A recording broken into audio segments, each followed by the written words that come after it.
13.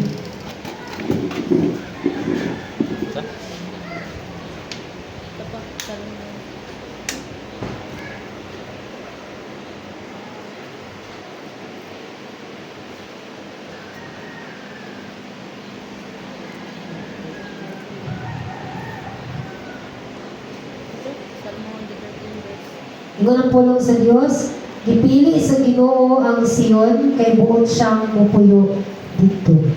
Gipili sa Ginoo ang Sion kay buot siyang mupuyo dito. Sa English version, for the Lord has chosen Zion, He has desired it for His dwelling place.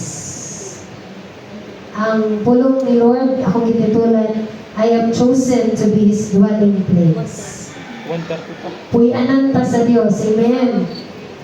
We are God's dwelling place. Igsoon.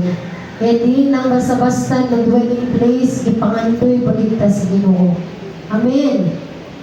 God has always desired to dwell among His people. Ang Diyos yun kanunay nagatinguha nga upuyo nga rin kanato igsoon. Siya ang nag-desire. Siya yun ang nagbuot na mupuyo siya gini kanato. Gikan sa tabernacle, dito sa mga templo, sa Kamingawan, sa Jerusalem, hangtod sa kasing-kasing sa matagusang ngayang mga magtotoo. Gidesire din sa Dios na mupuyo siya ngari kanato. It means that the presence of the Lord is not distant to us, but He is near to us. Amen. Duwa lang Dios sa matagusang kanato. Nagpuyo siya ngari kanato. He desired to dwell in us. Puy-anan ta sa Dios. Naglakaw-lakaw tanging kalibutan ng yanong nga tao, usahay gutom, usahay adunay mga problema, adunay mga kawadon, adunay mga kasakitan. But meaning kabuntag remind yourself na adunay Kristo nga nagpuyo diya kanimo igsoon. Naglakaw taning kalibutan na we are one sa gipili sa Dios na mahimong iyang panudlanan, iyang templo o iyang puloy-anan igsoon. Dili tanang tao nining kalibutan na gipuyan sa Dios. At ikaw o ako na nidawat nituon ni Jesus as our personal Savior, gipuy-an ta sa atong buhi nga Dios. Amen. As children of God, we are not ordinary. Hindi mo tapag, hindi ka ordinaryo ng tao. Kaya gipuy-an ka sa Diyos, hari sa tanang hari. Diyos sa tanang Diyos. We are chosen vessels. Kita chosen sa tanang na tao ang kalibutan na usak kang nagipili. Hallelujah. Dagan kita ang kalibutan na pero sukad sa imuhang pagka-pinili suon. Ikaw ang ipili sa Diyos. Napuyan. Temple of His Spirit. Aduna Espiritu sa Dios ngari kanato. Ingon ang 1 Corinthians 3 verse 16. Do you not know that you are God's temple and that God's Spirit dwells in you? Amen. Ingon dara igsuon wala pa ta masayod. Nakita ang templo sa Dios. Na ang iyang Espiritu nagapuyo ngari kanato. Amen. Munang walay bisan unsang buwan sa yawa na makabuntog ka nato because naa ka nato ang Diyos na madaugon 2,000 years ago. Hallelujah. Walay bisan unsang kaguol, kasakitan, kaisod na makabuntog ka nato tungkol kay adunay madaugon nga Diyos na nagpuyo nga rin ka nato igsoon. Mga butang na hangay na tungtuntuman na sa dwelling place of God na maghatag encouragement sa matagusa ka nato igsoon. Unsa man imong kahimtang karon, balatian man, nakamas kalisod, nakamas pag-BIBI, nakamas gapu sa sala, o nakaman sa mga kagulanan sa imong kinabuhi. Remind yourself kini kabuntagon as a vessel of God, as panudlanan ni Kristo, as dwelling place ni Lord. Bitag dwelling place, isuon puy-anan sa Ginoo. Puy-anan sa Ginoo. Ang Diyos nagpuyo nga rin kanato. Number 1, God chooses His dwelling place. Siya'y nagpili dito. Ipili ka niya igsoon. Bisag unsa pa man ang imuhang kahimtang sa kinabuhi karon. remind yourself na gipili ka sa Ginoo. Gipili ka ni Lord na iyang puy-an. God chooses His dwelling place. God deliberately chose Zion as His dwelling place. Kung ato basahon ang 14, pagpadulog sa 14, igsoon, kini maong akong puloy-anan hangtod sa kahangturan. Gusto ako nga magpuyo dinhi. Amen.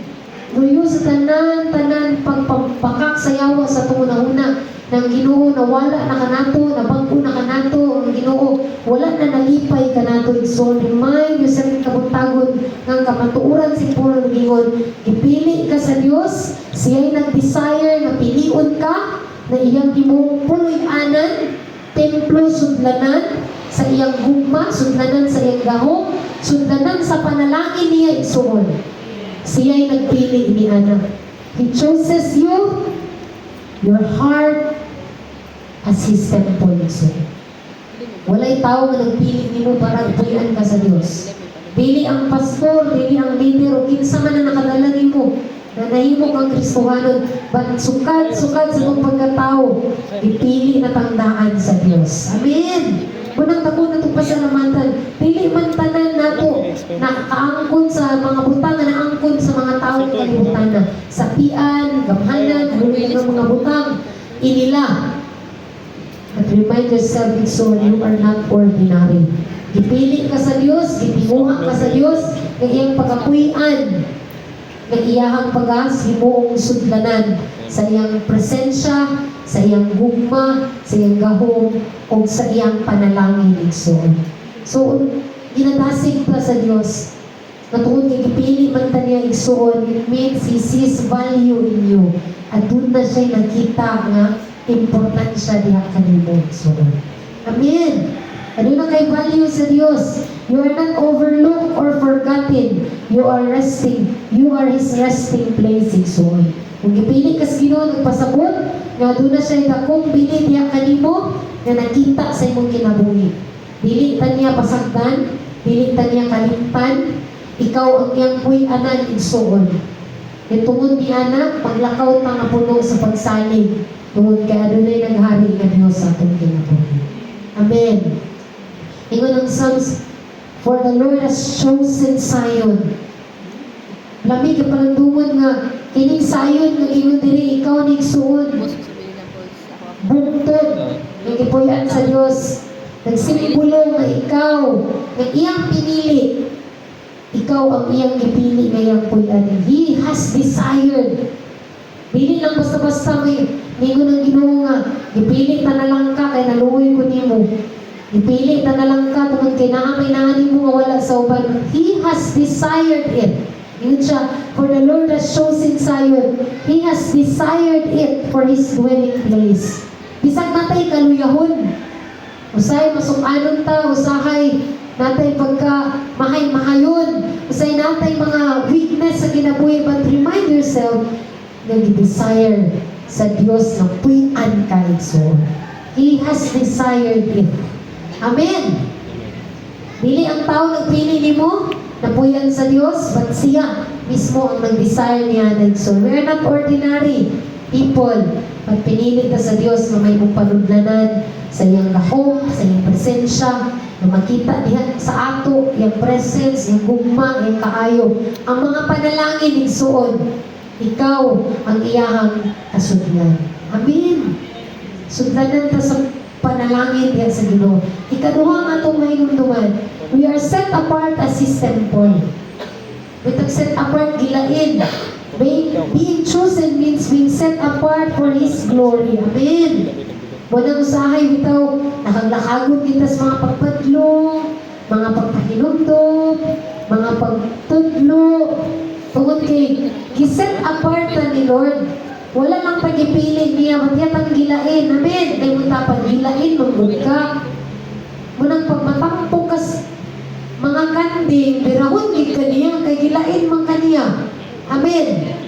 Hallelujah. Pagkanindot panandungon na nilain di ay tano. Mo din na nga, pagitaon gantas, Ginoo. Iya kitang biraon, iya kitang badlungon, bunalan, kay ano, takpo man kaniya nga. I-set apart naman ka para sa akong kahimayaan. Our lives are no longer our own. Tingnan na ni Ato, igsoon. We are consecrated for His glory. Amen. Gilain. Gilain ta sa Diyos, igsoon. Dili ta ordinaryo. Balaan ta nga katawan sa Diyos. Balaan ta nga katawan sa Diyos. Kung ito na maingon nga, ang Kristohanon, pag na magdaog-daog niya na, nako, atong ingon sa kapastor ba nga, doon ay usa ka tao nga nagstulti daot sa iyang isig ka Kristohanon, na amang igsuon, na amang. Tungod kay ang Ginoo, dili basta-basta nga nagpuyo sa atong kinabuhi. Manang bisag kinsa nga magstorya o magbuhat og daot sa iyang isig ka tao, ang Dios gyud ang iyang kontraho. Manang pasagdan na to, kung ano na may mga tao nga magsulti, hindi maayo ka na to. Ingon bitaw siya, yung kamong panimalos, ako'y panimalos. Amen. Bisan pa man sa kalibutan ng mga nga musulay sa pagdali ka nato sa mga kompromisong mga butang. Remind yourself, ikaw gilain para sa iyang kalimayahan. Gilain ta sa Dios. Kini siya nga kamatuoran, maghatag natong kusog sa pagkinabuhi gayon nga adunay standard. Amen. Adunay standard, maisugod, matinud-anon alang sa kalimayahan sa pagbuhi ng Diyos. Nang dili na tamang kinabuhi nga susama ng mga tao nga wala pa makaila sa atong buhi ng Diyos. Because we are set apart, chosen and set apart as a dwelling place ni Lord o para gayon sa iyang kalimayahan. So, munang dili ta makapangutana nga ngano maging nga badlungon ta, na maging nga pangitaon ta sa Ginoo.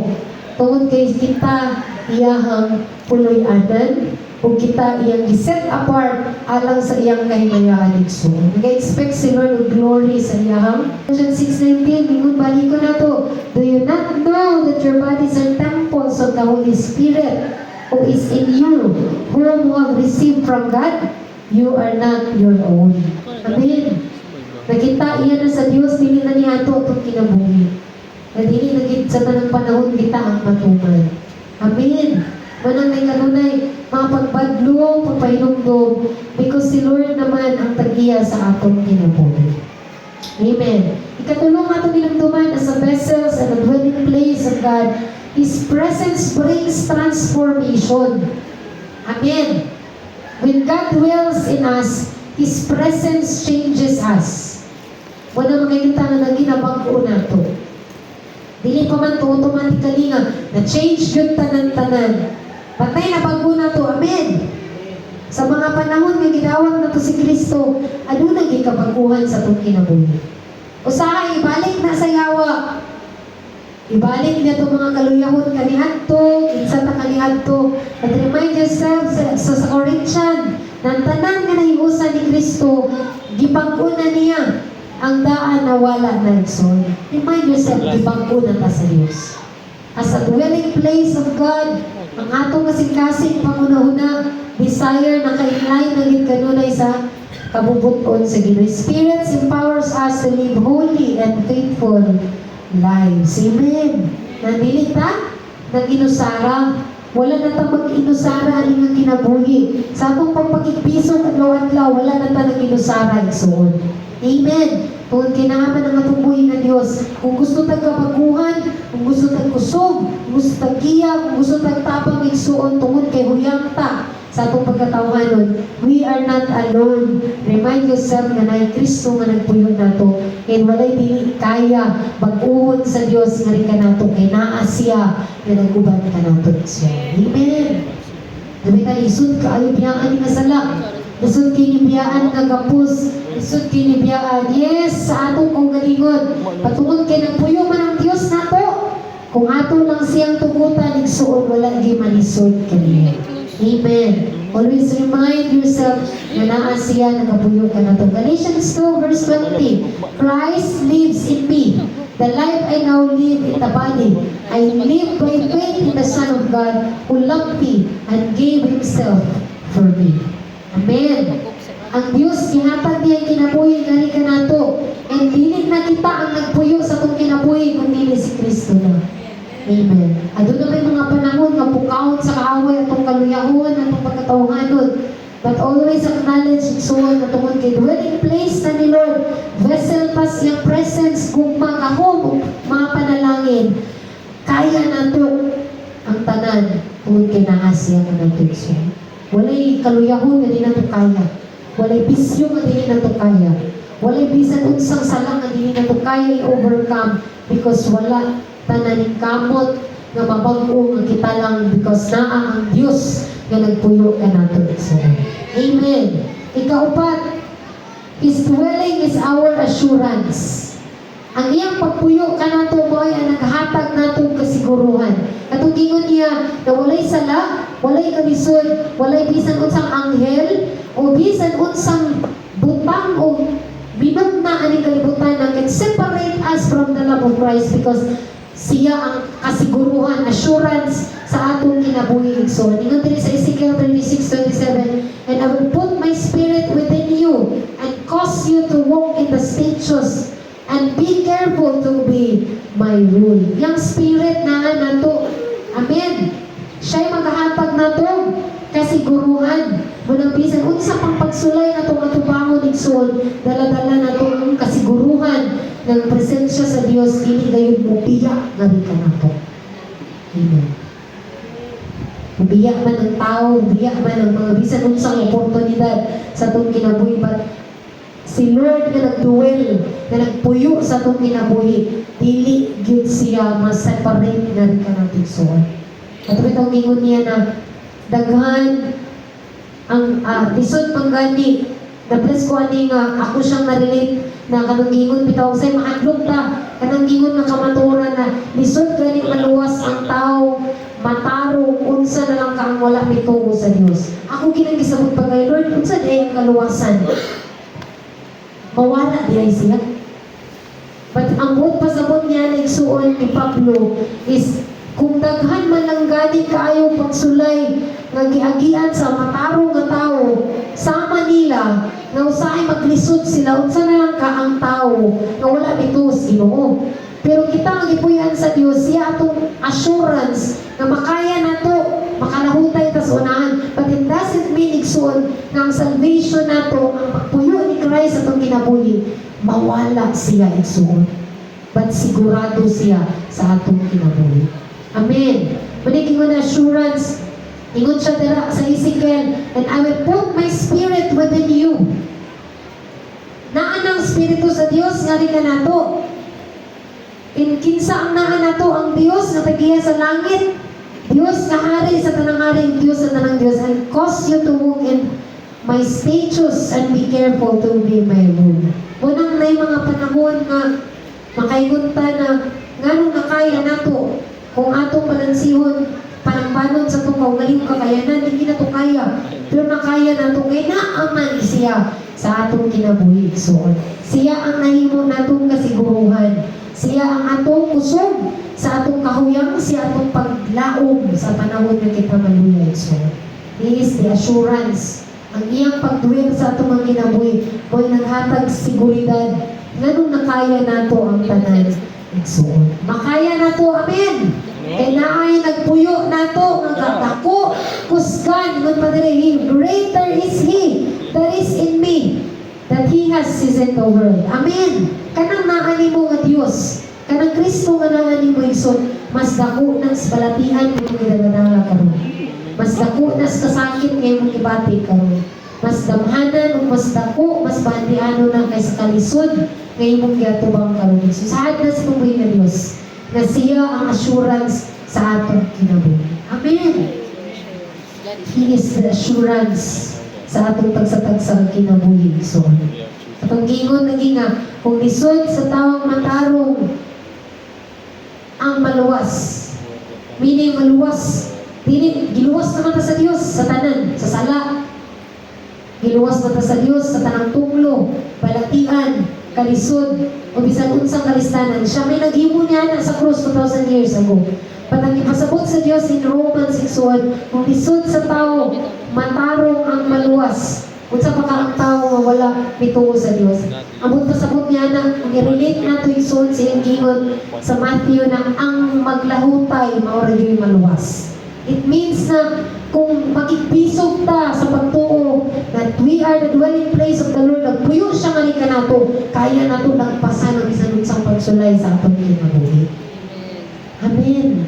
Dili na siya pasabot na dili na tamalangit na mawala na si Lord sa atong kinabuhi, because in Ezekiel ingon siya na iya atang gipili iyang spirito, iyang gibutang ari sa atong mga kinabuhi igsoon. Amen. Assurance. Siya atong assurance igsoon. Dagan mga Kristohanon karon para di pagit sigurado. Kasi napay dili sigurado niya. Amen. Lahutay lang ta. Paman sa katapusan sa pag-antos sa atong mga kalisdanan sa kinabuhi. Dili na siya magpasabot ng dili makalahutay, dili na malangit, dili na maluwas. Because ang atong salvation 2,000 years ago, na atong gi-receive through Jesus Christ, through faith, sigurado siya isuon. Dili siya mawala, dili siya ataw-ataw. Amen. Hindi mo kaugalingon ang akong kaluwasan, dili ataw-ataw. Akong pagkalangit, dili ataw-ataw. Nagapos mo ko sala, nagapos mo ko sa kahuyang, nagapos mo ko sa kalisod, naapamang ko'y failures kay we are in a subject of sanctification pa man sa pagbuhi ng Diyos. Kiproseso pa man ang atong kinabuhi, ang atong kabaguhan. Di man ta makaingon nga, pila na ta ka years, maura gid gihapon ta. Kapalo na ang Ginoo niya na. But ang gitinguha sa Dios, naingon siya, ang mulahutay sa unahan, porto'y maluwas. Dili na about our salvation. Kaya kung ang atong salvation, pinaagir rin sa paglahutay, ganun pa yung faith pa man nato nadawapon. Amen. Pagmubalik tayo sa last year nga point, ganong kinanglan na to inumtuman that we are insured sa pag-dwell ni Lord sa atong kinabuhi, because the salvation na atong nadawat is dili siya ataw-ataw isuon. Kinanglan ng tamang kinabuhi matarong balaan kay nagpuyo man siya sa atong kinabuhi. Balaan man siya nga nagpuyo nato, magkinabuhi ipod kitang balaan kay dili naman ato atong kinabuhi, iya naman sa Dios. But it doesn't mean igsoon na ang atong kaluwasan mawala na narika nato. Amen. Sa last na point, ingon dali, His dwelling is our assurance. Kini sa Ezekiel, I will put my spirit within you. Amen. Dili laban bawi si Lord. Dili siya Diyos nga, ay, wala ko umangay, dili ako kipuyan, mabalik ko sa lain. But whatever, yun siya. Diba, Isaiah? Dili ko kamo biyaan o talikdan. Maayo man tao, dili maayo sa pagbuhi ng Diyos. Ang iyang pagdwell sa itong kinabuhi, dili gitna niya magbuhi. Amen. Hindi siya mingon nga biyaan tanaka, talikdan, abandon tanaka. Diba sa Deuteronomy? The Lord God will never abandon His people.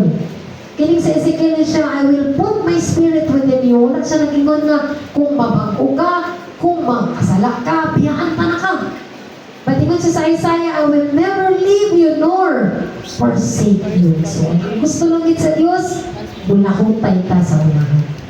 Kanang mga kalisod, kanang mga kasakitan, kanang mga pagbadlong, kanang mga restriction ni Lord, kanang mga balaod ni Lord, kanang tanan ng mga pag-antos na tuwagian, pag-BPI, sala, kaluyahon sa atong kinabuhi, lain man pagtitasyon, amen. Lain tagkaluyahon.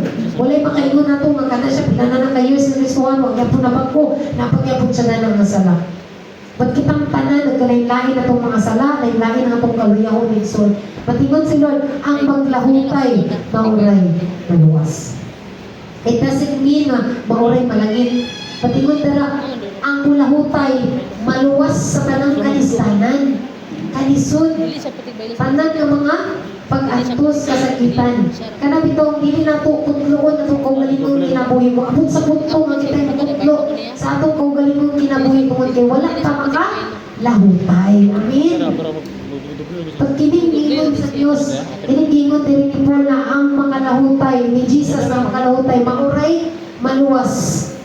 Because nasayod siya nga ang kinabuhi sa Kristohanon, taghan kaayo palas udon o kalantoson. Nimito siya nga musulod sa gamay, sipin nga dalan, gamay ra, kay isud kay sa katanan. At ang mulahutay, Mara gyud maluwas. It speak about atong mga pagkantos. Wala na siya nag-iskot about sa atong kaluwasan. Amen. Amen.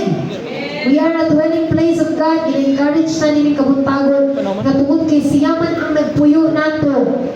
Iya naman ta, siya nga balaan nga Diyos na nagpuyo nato. Himo man ta ning sudlanan sa iyang presensya, gugma gahong. I-encourage nato itong kaugalingan igsuon nga mahimo kitang sudlanan sa Ginoo. Amen. Mahimo tang sudlanan sa iyang kadaugan, sa iyang gahom, sa iyang presensya nga makita ka nato. Bisan pa sa mga pagsulay, makita ang gugma ni Lord, makita ang pagkamapailubon ni Lord sa atong kinabuhi, makita din ang iyang gugma, ang iyang katarong sa atong kinabuhi. So, kanan lang ang atong part to dwell o to kanang pag-walk sa kinabuhi nga pinuyan sa Diyos. Amen. But our salvation is still in our soul. The dwelling place, the dwelling of the Lord is our assurance. Kining pagpuyo ni Jesus sa ato, o di atong kasiguruhan nga iyang gitahang tun sa katapusan ni Jesus. Gusto lang ni Lord na kayanon nato ang mga pagkantos. Because dili man makaya nato ang tanan because nagpuyo man siya. Narika na po. Ang Diyos na hari sa tanang hari, Diyos sa tanang Diyos, gamhanan, dako, malaugon nga Diyos, nagpuyo na rin sa matag usang kanatot. Amen. Dili na to basta-basta iasa atong kinabuhi kay naay Diyos nakita na to kung makita sa tao nga ka na to. Dili ta mo kinabuhi nga ordinaryo lang because naay Kristo nagpuyo na to. Dili ta magselfie nga pobre kita nga kuan kita makasasala kita nga weak kita because naay Kristo madako og malaugon sa atong kinabuhi. So, amen. Nga bitaw si Bishop live na naay standard. Ayaw pag kinabuhi nga moral lang gitaw kagidawdaog. Maayon, maguluanon, masakiton, o morgon ay paglaom. Pag kinabuhi nga, pinuyan sa Diyos. Pag kinabuhi nga, malaumon, malaugon, malipayon, malinawon, mauswagon tungod kay adunay Kristo nga nagpuyo ang Spirit ni Lord anaa sa matag usa kanato. Amen. Wala bisan unsang gahom sa kaaway, balatian man kalisod di na to kaya buntugon. O bitaw lang ng mga panahon masakit tayo na panawag ni bisan kinsa ay nagtawag kasi pastor sa leader. Because the Spirit of the Lord is dwell in you. Mahimo na to ang tanan. Yung sa Corinthians, diba? I can do all things through Christ nga nagpuyo o nag-strengthen ka na po. Amen. Wala isa lang ang ina to kaya i-overcome because adunay Kristo nga nagpuyo na rin ka na po. Amen. As again, to be chosen as His dwelling place is both a privilege and responsibility. So, ang pagkapinuyan sa Diyos, ang pagka-dwelling place na to, ang pagka-vessel of His presence, ang pagka-temple na to kang Christ is both privilege. Amen. Kaya dili tanan karon adunay pagtuo sa Dios. Dili tanan karon midawat ni Kristo nagkinabuhi uban ang Ginoo. Amen. At ikaw ug ako, you are privileged, you are blessed, favored kay gipili ka sa Ginoo. Imong kaugalingon na. Blessed kay ko, kay gipili ko nga puy-an sa Ginoo. And it is also a responsibility. So, doon na po tayo responsibilidad. As a dwelling place sa atong buhay nga Diyos, let us live as truly temple of God, holy, balaan, surrendered, and filled with His Spirit and soul. Dili man gid perfect, kay process man atong kinabuhi. Pat ato gid kanunay hinumduman nga natay responsibilidad as templo sa Ginoo. May kang templo, balay. Kinanglan ng balay, limpyuhan. Amen. Mahugaw dili. Mahugaw. Nabay balay nga mahugaw. Makasala dili. Makasala. Importante, maglimpyo araw maglimpyo. Amen. Yun dili, live holy, surrendered. Tag-surrendered, kanapag dili ta mo trust sa itong kaugalingong pamaagi pinaagi, diskarte sa itong kinabuhi, itugyan na ito ang tanan sa Ginoo. Yung bitaw siya nga, trust the Lord in everything. Dili na ito sa ligan na itong kaugalingon. And filled with His presence. Kaya po'y anan man ta sa Diyos, we have to allow the Lord na magpuyo sa atong kinabuhi. Dili kinas out si Lord. Kana bang dili mas ang kauna ang cellphone, dili mas ang kauna ang mga bisan unsang butang sa itong kinabuhi. Nag-play si Lord sa atong kinabuhi. Amen. As a dwelling place of God, let us live as truly temple of God, holy. Huwag pasabutin suwan, kung kinsa ang Ginoo, atong i-try na mahimong siya. Makasala magintatanan. Amen. Magi-perfect na ito. Mabag-ugin ta. Iba ta pares Ginoo baya. Di man ginato siya maawat. Nangingon niya nga pag kinabuhi ka mong balaan, kay balaan ako. At wala siya nangingon igsuon nga dili na kita mapakyas. Mapakyas yun ta. As a temple of God, kung mabulingan, magpalimpyo ta sa tubuhin ng Diyos. Mga ipasaylo, magpaubos, kung mapakyas, maninguhang ta nga makabalik sa tubuhin ng Diyos, and truly surrendered sa tubuhin ng Diyos. Again, ang grace ng gihatag niya kanato is not a license para maghimong tagsala. Pag pinagi sa grasya noon, kita matagaan ng kusog. Nabaslan siya, response nato sa iyang gugmag grasya ang ipakita sa matatusan na itong kinabuhi. So, amen. Kaya pasaylo ta niya, igugmag, isabot, iyatang gidawat, iyatang i-accept bisan pag-unsa tayo suon.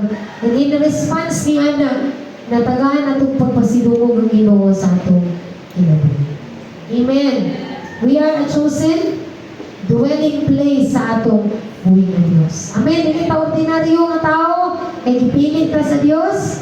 Ang iyang Espiritu nagpuyo nato, ang iyang presence, iyang panalangin, iyang gahom, iyang pagkamadaugon na nasa itong kinabuhi. So, gipili ta niya, dili ang tao na pili na to, gidesire pagit ta niya, na iyang pilion, na iyang mahimong panundanan, o templo, and giset apart ta niya as His temple. So, gilain ta sa Diyos para sa iyang kahimayaan. We have to live in our purpose para man ta sa kahimayaan sa tubuhi ng Diyos. Amen. Wala ta nang kinabuhi para sa kahimayaan sa itong inikanan, kahimayaan sa itong inyong bana, asawa, kahimayaan sa inyong mga kaliwatan, but para sa kahimayaan sa itong buhay ng Diyos.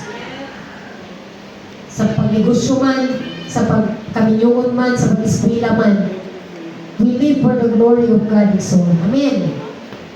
Ikatulo, His presence brings transformation. Ang tinuod na gipuyan sa Diyos, naging kabaguhan. Amen. Dili man galing constant, diretsyo, patigsuon, process man ang atong kinabuhi. Makita yun nga dunay kabaguhan. Ikaw pa, this dwelling is our assurance. Ang iyang pagpuyo, mao'y atong seguridad igsuon. Insay di pa sigurado niya sa ilang kaluwasan. Amen. Ezekiel, nagingon, I will put my spirit in you. Meaning, kung ibutang niya ang iyang espiritu nimo, iya ka, amen. Dili ka iya sa yawa. Iya ka sa Diyos. And kung asa ang Diyos, dito tayo so. Whatever failures nga tumagyan sa itong ginabuhi, ang kamatukuran na gingon, He put His Spirit upon us. Iya ta. Amen. Kung asa ang Diyos, dito tayo so. Langit ta. Amen. Ang atong kaluwasan, wala magbasi sa atong maayong binuhatan, wala magbasi kung maayo ta o dili, or faithful ta o dili, but kinabuhi na to, na matarong, o kinabuhi ang faithful, because our God is faithful in so. Ang ngayon lang siya sa atong pagtahol sa atong pagigugma. Amen. Atong papangan sa makusog atong buhay ng Diyos na nagpili ka na to as His dwelling place. So, mag-ampo ta, Lord,